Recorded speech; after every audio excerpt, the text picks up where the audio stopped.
இனிமையான நண்பர்களே, அன்புள்ளம் கொண்ட சொந்தங்களே, அனைவருக்கும் வணக்கம். விடுதலை சிறுத்தைகள் கட்சி, அந்த கட்சியின் வன்னி அரசு, இவர்கள் ஜாதியை ஒழிக்கிறோம் என்றுதான் சொல்லிக் கொண்டிருக்கிறார்களே தவிர ஜாதிய ஏற்ற தாழ்வுகளை எப்படி ஒழிப்பது என்பதை பற்றி இன்று வரை பேசவே இல்லை. அதே நேரத்தில் ஜாதியை ஒழிக்கிறோம் என்று சொல்லி ஒரு ஜாதியை மட்டும்தான் கட்டமைத்துக் கொண்டிருக்கிறார்கள். தாழ்த்தப்பட்ட தலித் சமூகத்தை சார்ந்தவர்களை மட்டும் கட்டமைத்துக் கொண்டு ஒரு ஜாதிய கட்சியாகவே அவர்களை நடத்தி கொண்டு அவர்களை வழிநடத்தி கொண்டு அவர்கள் ஜாதியை ஒழிக்கிறோம் என்று நாடகமாடி கொண்டிருக்கிறார்கள். அந்த நாடகத்தை முற்போக்கானது, புரட்சிகரமானது, மிகச்சிறந்த சித்தாந்தம், பெரியாரியம், அம்பேத்கரியம் என்று ஒரு புதிய புதிய புனை பெயர்களை வைத்துக் கொண்டு அதற்கு ஒரு புகழை உருவாக்க வேண்டும் என்று தொடர்ந்து நாடகமாடி கொண்டிருக்கிறார்கள். இதை ஏன் இன்றைக்கு பேசுகிறோம் என்று கேட்டால், தமிழர்களின் பாரம்பரிய பண்பாட்டு கலையின் வளர்ச்சி, தமிழர்களுடைய கலை இலக்கியம் ஒரு புராதன பெருமை கொண்டது.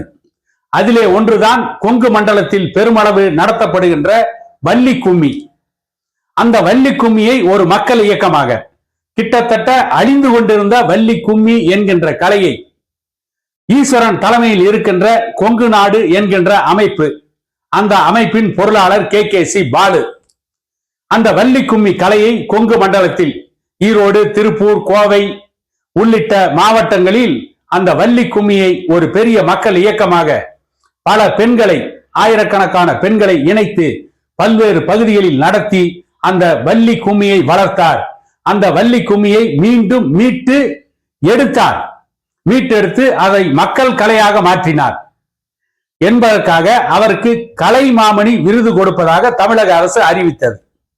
இதில் ஒரு முக்கிய செய்தி என்னவென்று கேட்டால், அந்த வள்ளி கும்மி கொங்கு மண்டலத்தில் இருக்கின்ற கொங்கு வேளாள கவுண்டர்களால் உருவாக்கப்பட்டது என்று ஒரு வாதம் இருக்கிறது. இன்னொரு பக்கம் கொங்கு மண்டலத்திலே இருக்கின்ற வேட்டுவ கவுண்டர் சமூகத்தால் தான் அந்த வள்ளி கும்மி வந்தது என்று ஒரு வாதம் இருக்கிறது. நாம் அந்த வாதத்திற்குள் செல்ல விரும்பவில்லை. வள்ளி கும்மி தமிழர்களின் கலை, நம்முடைய பார்வை அவ்வளவுதான். தமிழர்களின் கலையை மீட்டு எடுத்திருக்கிறார் அது கொங்கு நாடு முன்னேற்ற கழகத்தை சார்ந்த அந்த கட்சியினுடைய பொருளாளர் KKC பாலு. அதற்காக பல பகுதிகளில் அவர் உழைத்திருக்கிறார். அவர் செய்த ஒரே ஒரு காரியம், சென்ற ஆண்டுக்கு முன் பெருந்துறையில் நடைபெற்ற வள்ளி கும்மி நிகழ்ச்சியில் அதிலே கலந்து கொண்ட பெண்கள் அனைவரும் வெள்ளாள கவுண்டர் சமுதாயத்தை சார்ந்தவர்களாக இருந்த காரணத்தால் அந்த குறிப்பிட்ட அந்த வள்ளி கும்மியில் மட்டும் வெள்ளாள கவுண்டர் சமுதாயத்து மணமகனைத்தான் திருமணம் செய்து கொள்வோம் என்று ஒரு உறுதிமொழி எடுக்க வைத்து விட்டாராம். ஆகவே பெண்களிடையே ஜாதியை புகுத்துகிறார். பெண்களுடைய திருமண உரிமையில் KKC பாலு தலையிட்டு விட்டார். அவர்களுடைய துணையை தேர்ந்தெடுப்பது அந்த பெண்களின் விருப்பம். இதை எப்படி KKC பாலு செய்யலாம்?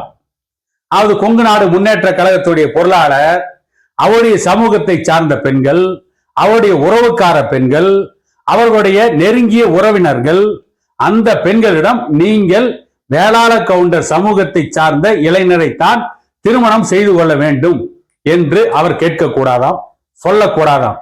இது எப்படிப்பட்ட மோசமான கடைந்தெடுத்த சிந்தனை என்பதை வன்னி அரசு உணர வேண்டும். அதே நேரத்தில் அவருக்கு கலைமாமணி விருது கொடுத்தது ஜாதிய அமைப்புகளை ஊக்குவிக்கின்ற, ஜாதி வெறியை ஊக்குவிக்கின்ற செயல்.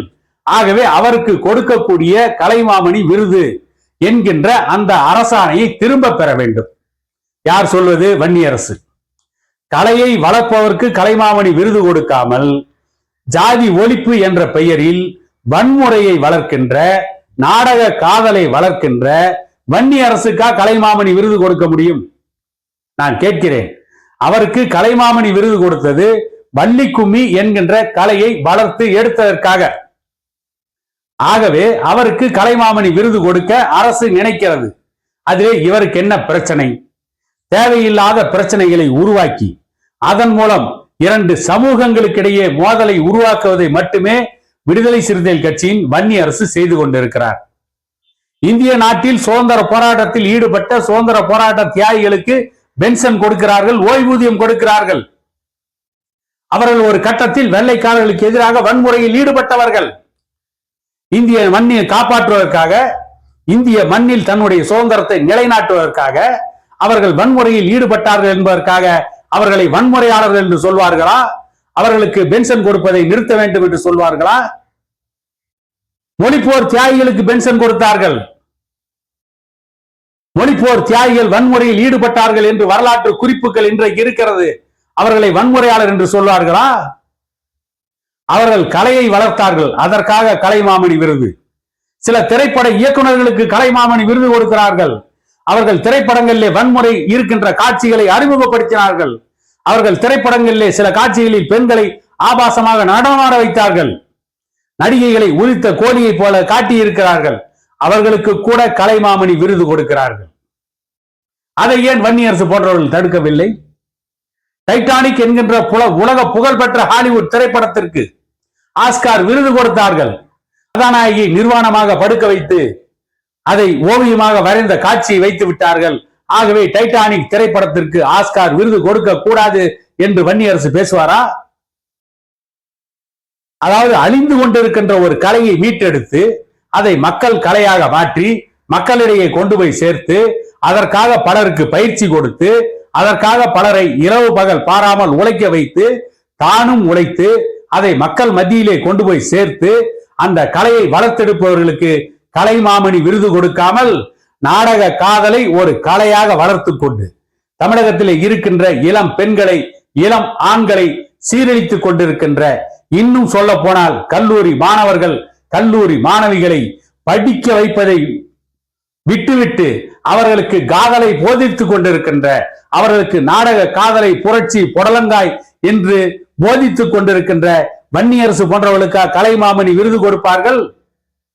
கலையை வளர்ப்பவர்களுக்குத்தான் கலைமாமணி விருது. செயற்கரிய செய்த பெரியவர்களுக்குத்தான் விருது கொடுப்பார்களே தவிர மிகவும் மோசமான கீழ்த்தரமான சித்தாந்தங்களை மக்கள் மத்தியிலே பரப்பி கொண்டிருக்கின்ற வன்னியரசு போன்றவர்களுக்கு கலைமாமணி விருது கொடுக்க மாட்டார்கள். ஒரு கலையை மீட்டெடுத்த கொங்கு மண்டலத்தை சேர்ந்த KKC பாலுவிற்கு கலைமாமணி விருது கொடுப்பதிலிருந்து தமிழக அரசு பின்வாங்க கூடாது என கேட்டுக்கொண்டு மீண்டும் இதை போன்ற ஒரு காணொளியில் உங்களை சந்திக்கும் வரை உங்களிடமிருந்து விடைபெறுவது உங்கள் எடப்பாடி துரைசாமி.